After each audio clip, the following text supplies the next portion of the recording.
Good morning, all. Good morning. We'll start today with two talks, one by me, one by Padmavajra. Our aim is really to simply hold up the theme before you so that it gains our collective attention and comes to life within us, each of us, and amongst us, and becomes part of our interaction with each other. We're not aiming to do anything exhaustive or definitive.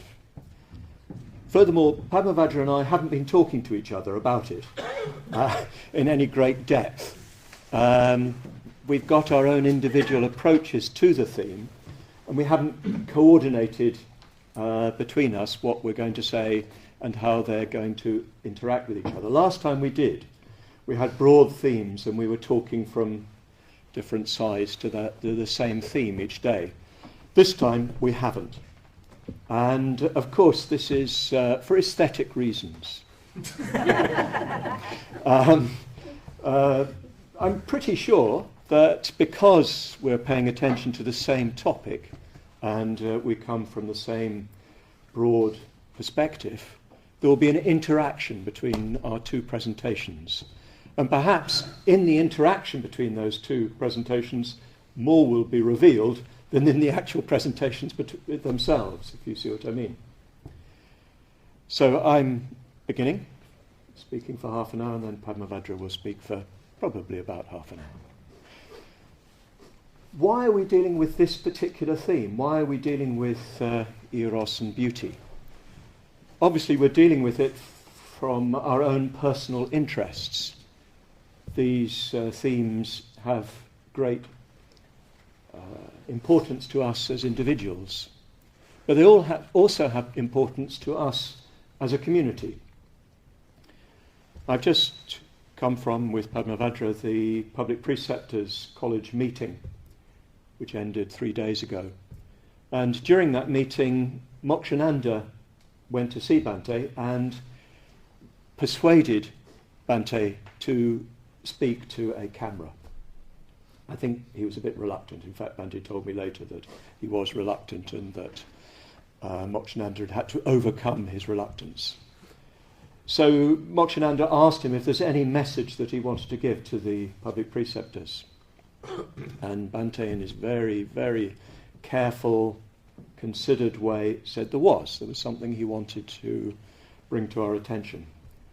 What he wanted us to do was make sure that the 6 distinctive emphases of the Triratna community were understood, widely talked about, well known within the community. He said he had some sense that they'd rather slipped out of usage, and he would like us to emphasize them much more. You all know what they are, of course. They haven't slipped out of your individual consciousnesses. So I'm not going to go through them. But one of those, as you know, is the emphasis on art. It's interesting because these are distinctive emphases, aren't they? They're ways in which the Triratna community is distinctive from other Buddhist communities. We share so much with them. There's so much overlap with them. We share a vast body of teaching coming from the Buddha and later generations. But what is distinctive about the Triratna is these 6 features. And one of those features is the emphasis on art. So I took the trouble to listen to what Bhante had to say about the importance of art and his emphasis on art. And I'm going to give you a brief account of what he had to say. This was when his first talk after his illness in the early 2000s. He gave a talk in Manchester in which he recounted those 6 distinctive emphases again. And he put them very beautifully and very succinctly. It would be worth just listening to what he had to say on that occasion because it was so finely put. I think because Bhante's got less energy and he can't read, he's becoming more succinct and more pithy, So he's not going to waste time. He's just going to say what he's got to say. So what he said was that he thought, first of all, that the practice and appreciation of art and of beauty had an important place in spiritual life and in the life of people within the Triratna community. That the practice and appreciation of art and beauty have an important place in the spiritual life. And he thought that we should give great emphasis to this and should cultivate the appreciation and practice of art. He said we should do this because art has the capacity to develop our sensitivity. Through engagement with art, we become more sensitive to the world around us, more sensitive to our own inner life, more sensitive to other people. It gives us a means of refining our emotional life, so that our emotions are less crude, less animal, you might say, more subtle. And it opens the way to the experience of meditative states. As a result of engaging with the arts, we're able more easily to develop meditative states, higher meditative states. He went on to suggest, in that very subtle way that Bhante has, and I cannot possibly reproduce, that engagement with art even opens up insight. And he quoted, or didn't quote, but he referred to Wordsworth's lines written above Tintern Abbey. I was thinking if I'd caught this thought earlier, I might have asked Abhaya to read it to you, to read the particular section to you, which is presumably the one where he says something far more deeply interfused. I'm not sufficiently good at reading myself to abuse your ears, but maybe later Abhaya could read that to us, maybe before the meditation or something like that.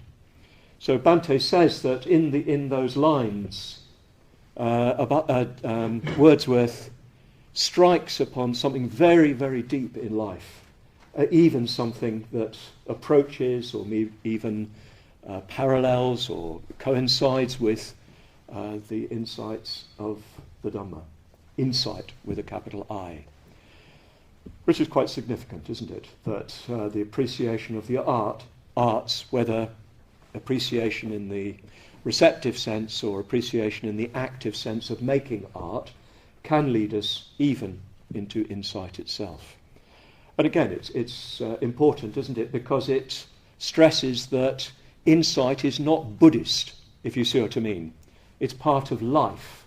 That what Buddhism does is give us a very direct and powerful and explicit way of approaching that. But it's something in life, and it would be surprising if people didn't find their way to it who were not necessarily Buddhist. So Bhante says that through these lines you have the distinct impression, he had the distinct impression that Wordsworth was approaching an experience very close to what we had come to through Buddhism. So he said that from the arts we can derive something that adds to and supports our spiritual lives. And he regards it as very important indeed that this is an active part of our collective life. We, Padmavajra and I, have felt it necessary to emphasize this, even though we know many people do value it very highly. No doubt there's a somewhat self-selecting group here. People have come because they value it so highly. But we consider that it's necessary to really emphasize this as something of a counterbalance to other interests and directions, which are not wrong, but they need to be amplified and placed in a wider context, the more conceptual and technical, as I called it last night. They need to be placed in this much more direct, natural responsiveness. So, why is art significant? Or rather, how does it have its significance? How does beauty have its significance? Why does it link with our Dhamma life and Dhamma practice? That's what I'm going to try to explore in these next few days. I'm going to try to give us some way of examining in vivo, in our actual experience as the days go by, how beauty, the experience of beauty, the experience of art or of nature can support our Dharma lives. How does it work? Not just support it, but be part of, be an expression of and a means of our Dharma life. How does it work? So what I'm going to do is pay attention to what I want to call the aesthetic moment, the moment of aesthetic experience that I'm convinced everybody here experiences, knows about. Probably it's why you've come, interested in this particular theme. You've come because you value and know that experience. I want to take the aesthetic moment and examine it more closely. I want to examine it so that it becomes a concern, an interest, an extra interest for us all collectively, so that during these days we pay more attention to that experience as the day goes on, as the night goes on sometimes, noticing these aesthetic moments and savouring them, holding them and staying with them, so deepening them by valuing them and appreciating them, holding them. I don't necessarily mean anything particularly exalted, but just those aesthetic moments that come and go throughout our day, savouring them, holding them on our tongues, so to speak, giving them a little bit of extra attention so that we remain with them. And at the same time, applying a little bit of reflective analysis to them, standing a little bit aside from them and looking at what's going on, looking at what's involved in those aesthetic moments, so that we can tease out the various ingredients in those moments. And by teasing them out, by understanding them more fully, we'll be able to explore them more deeply. This is, of course, the importance of conceptualization in the Dhamma, that concepts allow us to reflect upon our experience so that we deepen it. We stand apart from our experience through conception, through conceptualization. We abstract from our experience through conceptualization so that we can reflect on it and enter into it more fully and deeply. In the Dhamma, we're not concerned with producing a very highly refined and polished conceptual parallel to reality. We're concerned with using thought to go beyond thought, as the Song of Meditation has it. We use concepts to end concepts and to enter directly and deeply into the nature of our experience.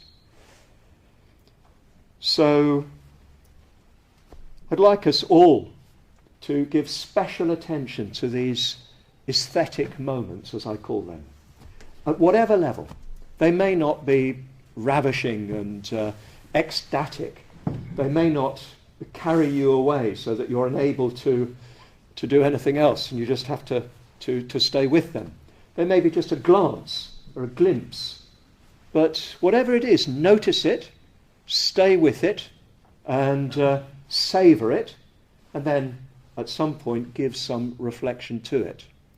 Some of you are highly gifted at this, I know. There are those who are very deeply interested in the arts present here. You know what I'm talking about, and just do it a little bit more and maybe contribute your experience to the general discussion. And those of us for whom this is perhaps less of a live area, but we can give a little bit of extra attention. But just to illustrate what I mean, I want to mention a few of experiences that have come to me in the recent past. Not because I think they're very special, but because I think they illustrate what I mean. And that I hope you will get some idea of what I'm talking about from. So just before I came here, I was looking out the window of my room up in the library block, down onto the pond, and it's astonishingly still at the moment. The surface of the pond is glassy, and it reflecting the trees beyond it. A beautiful array of trees, all different, willows and oaks and firs, all just ringing the pond, and reflected on the surface of the water. And of course the reflections don't simply mirror what's up there in the sky, so to speak. They cross them over.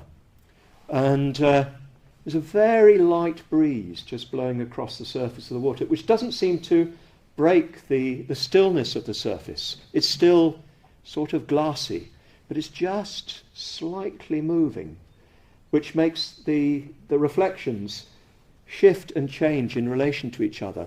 And the play of light and shade on the surface of the water, deeply fascinating.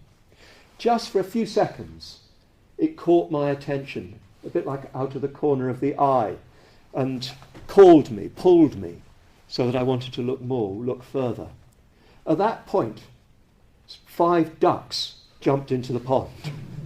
And first of all, I was irritated with them for breaking my aesthetic moment. But then, once they got into the middle of the pond, they started preening themselves. And while they were preening themselves, they were sending concentric circles of ripples, which intersected with each other in a most perfect choreography that could never be created consciously. And it added a new and even more delightful dimension to the experience.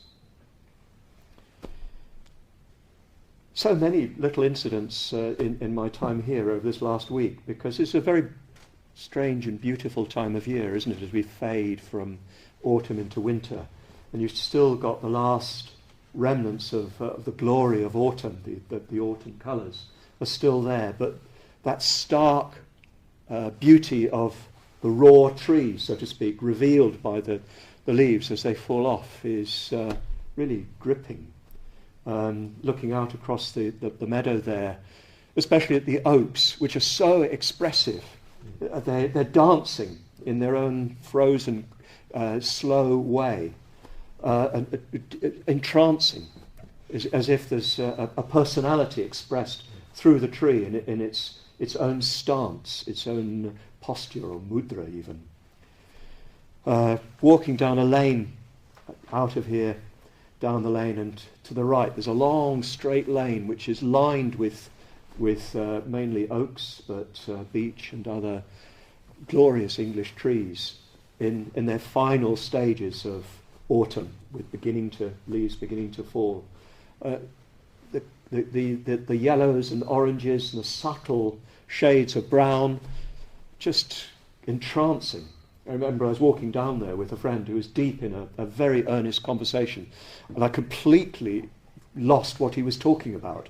It was so entrancing. So many, many little experiences like that go on through the moment. And even strange little things like the archways over the corridor down there, outside corridor. The 2 archways, 2 buttresses that are arched. And as you approach them, there's something particularly pleasing about those arches. I suppose it reminds me a little of Vermeer or something like that. A certain framing and stillness, and a sense of something beyond that's not quite expressed. So this is what I mean by aesthetic moments in that sense. Of course they can come from art too, and from all the media of art. I went recently with Vidyaruchi to Hereford Cathedral, which is a rather glorious, if somewhat battered, Norman foundation, with wonderful Romanesque arches and windows in the main nave. And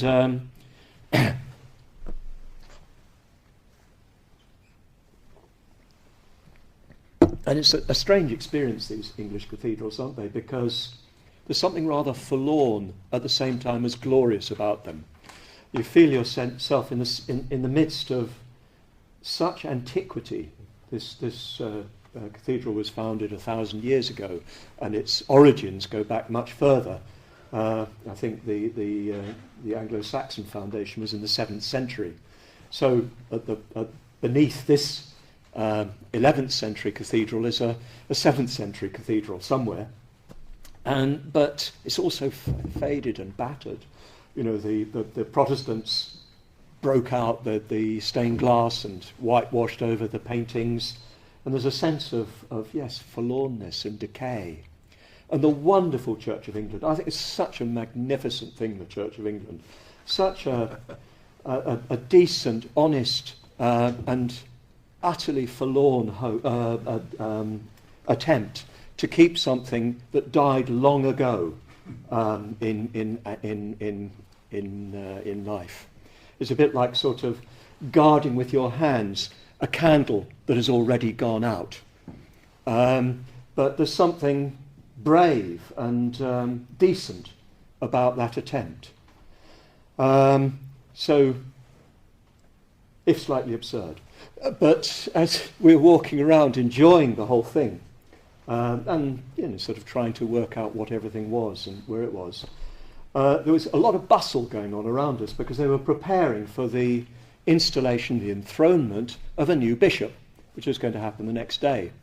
And so a verger very nicely came and apologised to us for the chaos of the cathedral, which all added to this experience of a particular moment in time. But they were clearly both setting things up in terms of moving chairs around and making flower arrangements and setting up the video, and the organist was practicing. And so every now and again you'd get the most wonderful section of organ music. And it would last maybe sometimes 2 minutes. Then he'd decide, okay, I've got that one, and move on to the next. So he'd never get a complete piece. But every now and again is sometimes really glorious, ravishing pieces of music, wonderful harmonies and tunes, and the full glory of a cathedral organ just filling that large space. And we just came to the crossing between the transept and the nave and choir. We're just standing there, just looking at the choir stalls, which are 14th century. And, of course, he started in on a Bach fugue. And I'm a sucker for a Bach fugue. And I was completely lost, just unable to move, unable to go anywhere, just completely lost in this huge sound. Because an organ, you can't get it on a gramophone record. No, you don't even use those anymore, whatever they are. CD. You can't get it on a music machine. But when you're in the presence of a live organ, every bone in your body shakes. Your skull rattles. And the sound is not outside you, it's right inside you. And because it's Bach, and he was playing, it was a fugue that he was playing. I recognised, but I couldn't name it. The BMW number. Anyway, you know what Bach does? He takes the fugue to the point at which you think you're going to explode with agony, because he's drawing out the tension between the different parts to the point of unbearableness. And unfortunately what happens was the organist clearly decided he hadn't done that quite right. So he'd get to the point of utter tension, and then he'd stop and go over it again. We were almost in paroxysms. But nonetheless, it was an extraordinary moment. I find it interesting because I'm a little bit deaf. I've been I found myself less listening to music. I don't particularly enjoy listening to music on a, what do you call it? Hi-fi. A music machine. I think it's a good way of putting it. A music machine. I just don't enjoy it for some reason. But I enjoy music in a setting. I enjoy it if I go to a concert hall, or if I'm with somebody, like coming down from northern Hungary to Budapest with one of our gypsy mitras who was playing gypsy music on the music machine in his car, and he's so loving it and explaining what was going on. And while he was explaining it, it sort of came to life, and I found myself understanding much more fully and deeply what this music was doing and just how sophisticated and complex and musically satisfying it was.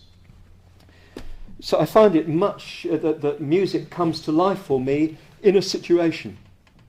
It doesn't seem to come to life so easily if I'm just listening to it. I think it's partly because my ears are not so good anymore. I seem to need the visual medium as well.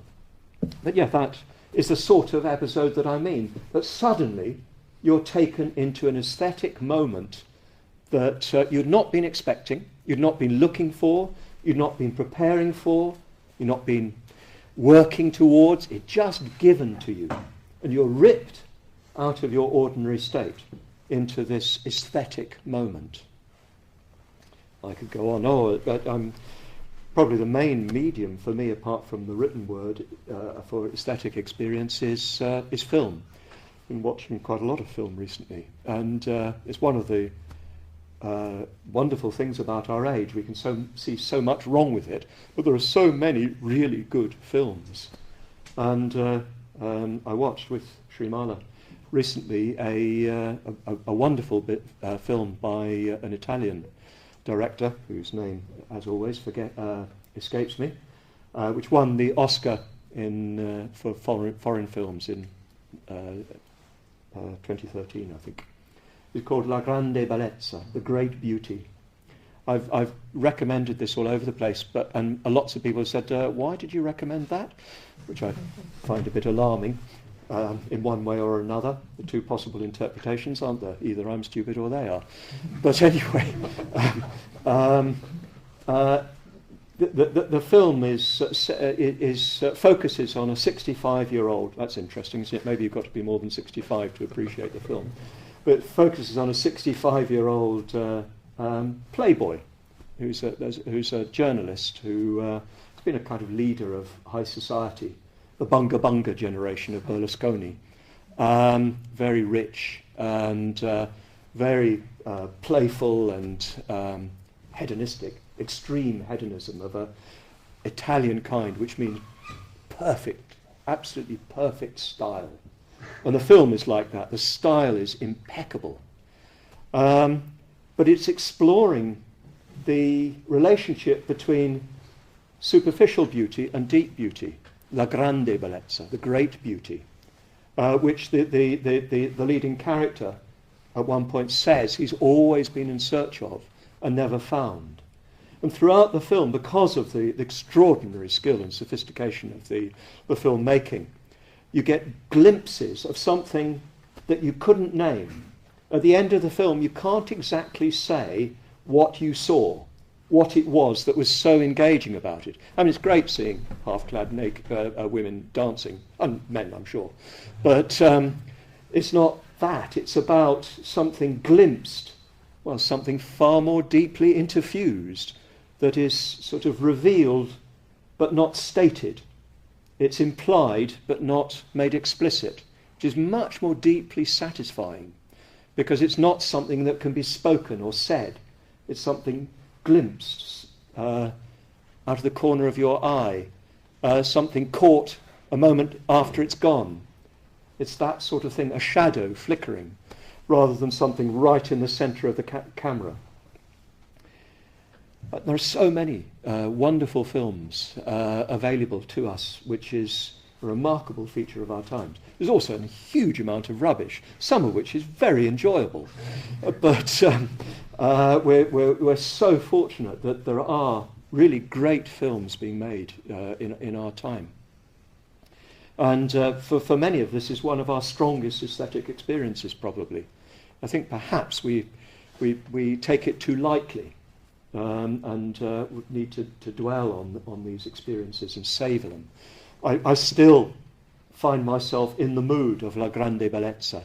At times it just suddenly comes upon me, something that was communicated through that film that I can't quite grasp, and that is all the more valuable because I can't quite grasp it. It's not something conceptualizable in the end. Or if you do conceptualize it, you begin to lose it. So many experiences like this that come and go throughout our lives and that are with us 1,000 times a day, but sometimes so glancingly that we hardly notice them. Just a certain arrangement of two books on a table, something about the way they lie on a square table, their relationship to each other, just sort of pleases in a flash, and then it's gone. Something about the posture with which somebody's standing is really entrancing. Or somebody's face. And particularly this happens, of course, when you're in deep communication. I experienced this the other day, quite recently, yesterday, talking to somebody who, frankly, is not any great beauty, in all honesty. But in talking with him, and as our communication became deeper and deeper, there was something about his whole occupation of space that was deeply satisfying and absorbing and pleasing. So that this aesthetic moment, I think you've probably got some idea of what I'm talking about from my very inadequate and uneloquent expression of it, that you need really a poet to express. But I hope from that you've got something of what I'm asking us to focus upon, to catch these moments in your own day here, during these days, and to hold them, to savour them, and to begin to reflect upon them. Don't do the two things at the same time, if I can tell you what to do. I gather people don't like that. If I can respectfully and humbly suggest, hold the experience and savour it, and then after some time, when it's sort of gone from your tongue, reflect upon it and look at it. What happened? What was going on? What did that signify? I'm going to explore that myself in these next few days. I'm going to look at this from a more conceptual point of view. But for now, what I want to suggest is that there are three aspects of the experience to reflect upon and examine, and invite you to savour, post-savouring, reflectively analyse the experience from these points of view. Every experiencing moment, according to basic Buddhism, has three fundamental components. There's the knower, and the known, and the knowing, or the subject of experience, the object of experience, and the consciousness, the experiencing itself. I prefer to use this language of knowing because I think it gets closer to what we're talking about and gives us a spread of different ways of knowing. Consciousness is knowing. Consciousness knows its object. That's I think a Sangha's Abhidhamma definition. So in every moment of consciousness, we are knowing, or we, the knower, are knowing the object of consciousness. So in every experiencing moment, of whatever kind, these three components are present in a relationship to each other. Of course, we'll have to look much more closely at what we mean by each of those and what their reality is, because of course Dhamma does not leave these notions unexamined. But in every aesthetic moment, those three elements will be present. There will be a knower, oneself. There will be a known, whatever the object of attention is, the aesthetic object is, and there will be a knowing, a state of mind, a state of consciousness, an experiencing. And all those three are part of the moment of aesthetic experience. And all three require our attention. So what one can ask is, what is it about the object that lends it to an aesthetic moment? Why has this object, what's happened to this object that makes it an aesthetic object? Very often you're paying attention to something, a tree, and to begin with, it's not an aesthetic object. It's simply an object of perception or an object of reflection or conception. And then it becomes an aesthetic object. So what's happened to that object? Some change has taken place in it. You could even say it's a different object.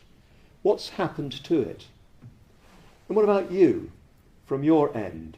What's happened to you that shifted you from the subject of perceiving or the subject of conceptualizing to the subject of aesthetic appreciation? There's been a change in you.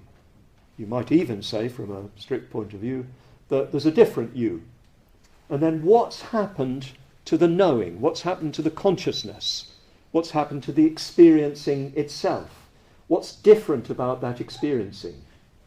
When you're in the state of, as it were, everyday consciousness, where you're just looking at something and perceiving it, the experience, the consciousness is of one kind, and when you enter into an aesthetic experience, the consciousness is of another kind. So what is going on? That's what I'm going to explore, and I'm hoping that I'm going to explore out loud, and I'm hoping that in my exploration out loud, I'll be paralleling or echoing, maybe lagging behind even, your explorations of what's going on in the aesthetic moment. And that's what I like in my sessions in the morning to be exploring. What this aesthetic moment is. What is the knower in that aesthetic moment? What is the knowing in that aesthetic moment? And what is the object? And how are these different from another moment?